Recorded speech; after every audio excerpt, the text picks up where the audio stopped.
Hi.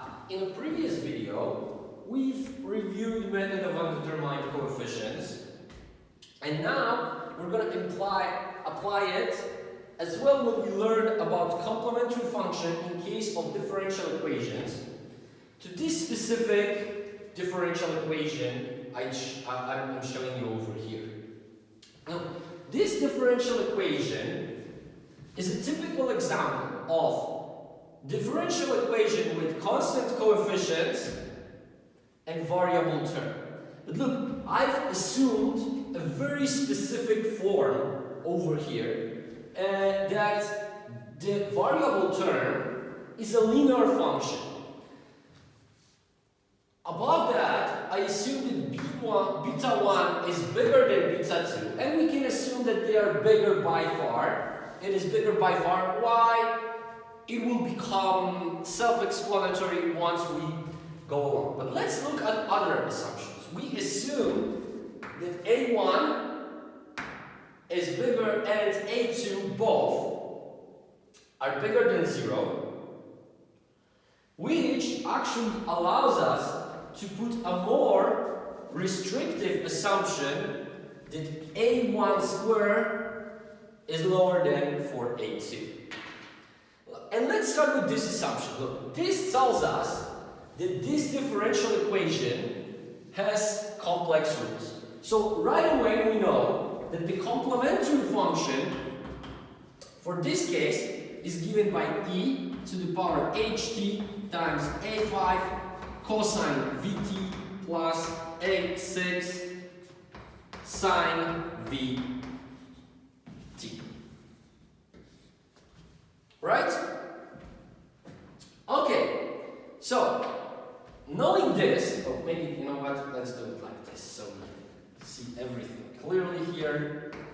Now, so in this case, we can start by simplifying the roots, which is not very problematic with what we already know. Okay, so the roots here are R1, R2, given by negative A1 over 2, right? Plus minus square root out of 4A2 minus A1 squared I over 2. And we remember that this is our H, this is our V. Okay, so look, even knowing this, we can easily write what is our complementary function. And complementary function in this case is simply e to the power negative a1 over 2t times a5 cosine square root 4a2 minus a1 squared over 2t plus a6 cosine 4a2 minus a1 squared over 2t. Okay, and look, even without knowing exact numbers, we can right away assess the convergence properties of this complementary function. And look, we are assuming that a1 is bigger than 0. So right away, this implies that negative a1 over 2 is lower than 0. So in this case, we definitely have convergence and dynamic stability.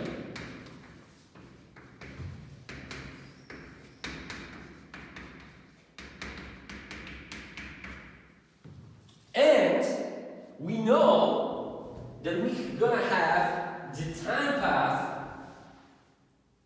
when the system is thrown out of the equilibrium that is characterized by fluctuations because we have the case of complex roots. Okay, so we are halfway done here. Now the second thing to do is to deal with particular integral. And in this case, of course, again, we need to use method of undetermined coefficients. And look, with those being on the right hand side, we can guess that y has the form of beta t plus some alpha. Then y prime is equal to just beta, and y piece is equal to 0. So next thing we do is that we substitute those results into the equation. Of course, with the first one being 0, we don't need to do anything. The second one is beta, so we've got a1 beta plus a2 beta t plus a2 alpha. And this is equal to beta 2 plus t plus beta 1. Okay, look, again, we can easily organize everything. We get that a2 beta t is equal to beta, sorry. Okay, I just jumped the gun one step, but doesn't matter, okay? We are going to have a1 beta plus a2 alpha equals to beta 2t plus beta 1. Okay, again, we just need to compare expressions. We see that this is the only expression with t, so we just need to compare the coefficients. And out of this, we're getting that a2b beta is equal to beta 2. So out of this, we get that beta must be equal to beta 2 over a2. Okay, and this gives us our first result. The second result we're going to obtain by comparison of the two constants that we've got over here. Okay, so we get out of it that a1 beta plus a2 alpha equals to beta 1. However, we already know that beta is equal to beta 2 over a2. So we've got a1 beta 2 a2 plus a2 alpha equals to beta 1. I subtract this expression from both sides, so I'm getting that a2 alpha is equal to beta 1 minus a1 beta 2 over a2, and I divide both sides by a2 to get alpha. And this is equal to beta 1 over a2 minus a1 beta 2 over a2 squared, which gives us our second result. So we finally get the particular integral for this specific differential equation is given by beta 2 over a 2t plus beta 1 over a2 minus a1 beta 2 over a2 squared. Okay, but look, to facilitate simplicity, I'm still going to use this. So I'm going to write that this is yp equal to beta times t plus alpha. And we know that this is alpha, and we know that this is beta. Okay, so let's just now put our complete solution in a general form on the board. Okay, I'm going to put it in blue because let's just say it's important, very important.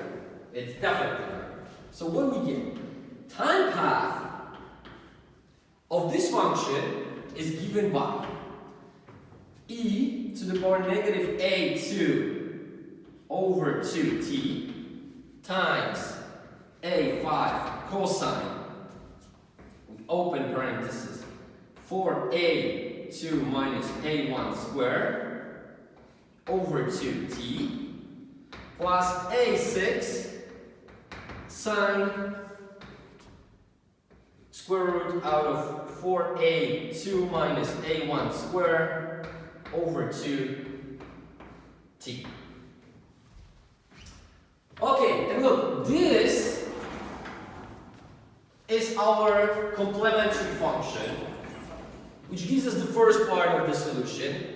And then we've got plus beta t plus alpha.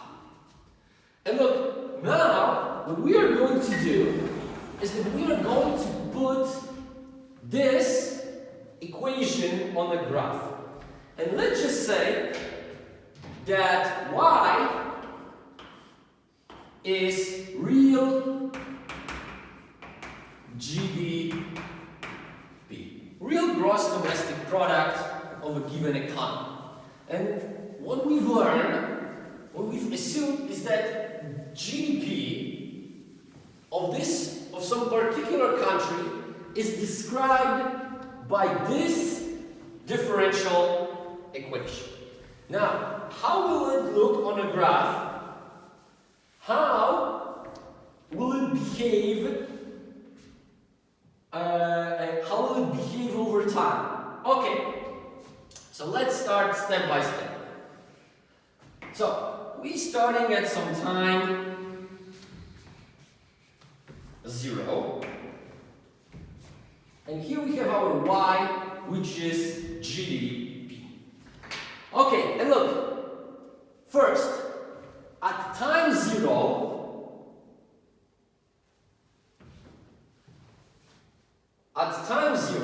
let's just say we are in equilibrium, right? What do we have?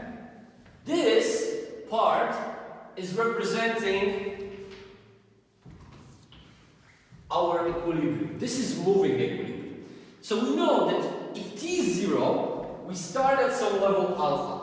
This is the initial level at which our economy operates at the very beginning.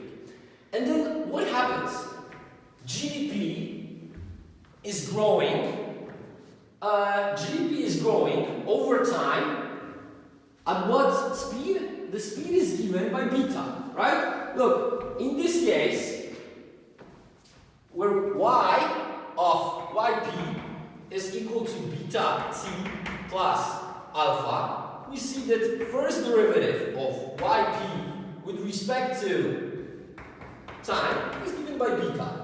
So this beta measures actually the slope of the line we're going to get here, our moving equilibrium. And of course, the higher the beta, the faster economy is growing. Okay, what is this yellow line that you see over here? Well, we could call this GDP trend, right? Because it actually shows us in which direction GDP is going. Now, where can we get this GDP trend? Well, we can get it from a theoretical model. Look, this is a long-run trend.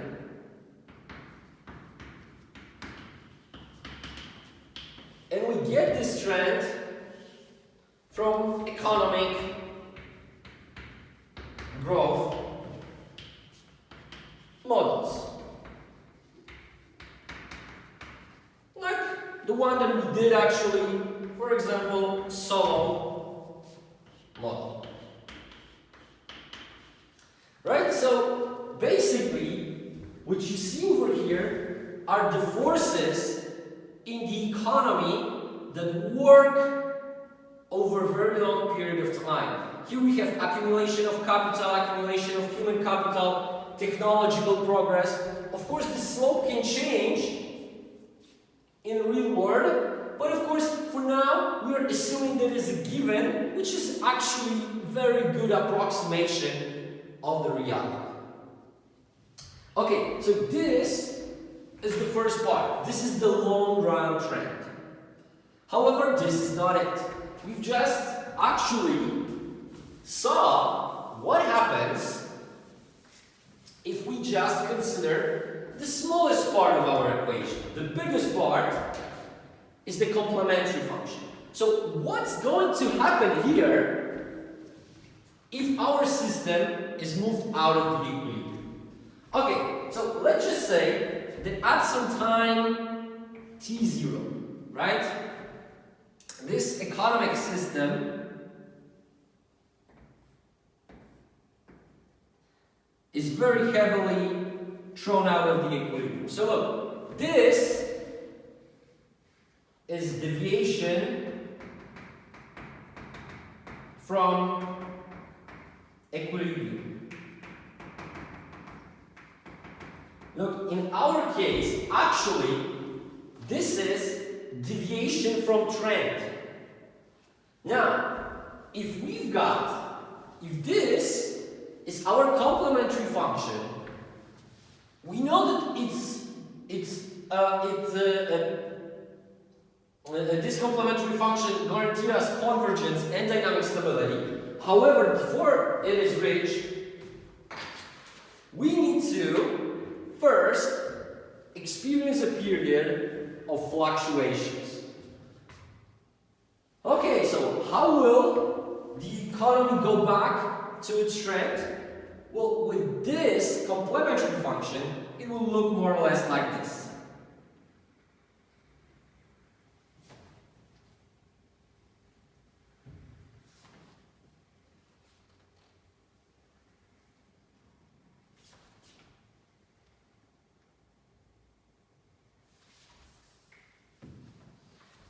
Okay, what do you see over here could be called business cycles. Okay, what is happening over here? Look, our economy is thrown out of the equilibrium. Something happens, like COVID, right? This brings GDP down. However, if the properties of GDP are described by differential equations as this one, what is going to happen over time? Well, we will see that the economy will go through the periods of being above equilibrium level, below, above, below, and eventually, of course, those fluctuations are going to get smaller and smaller and smaller and smaller, and we're going to go back to trend. This actually shows us that if we introduce a little bit of dynamics to the modeling of GDP, we can get completely different outcomes to those that we have when we introduced first order differential equations.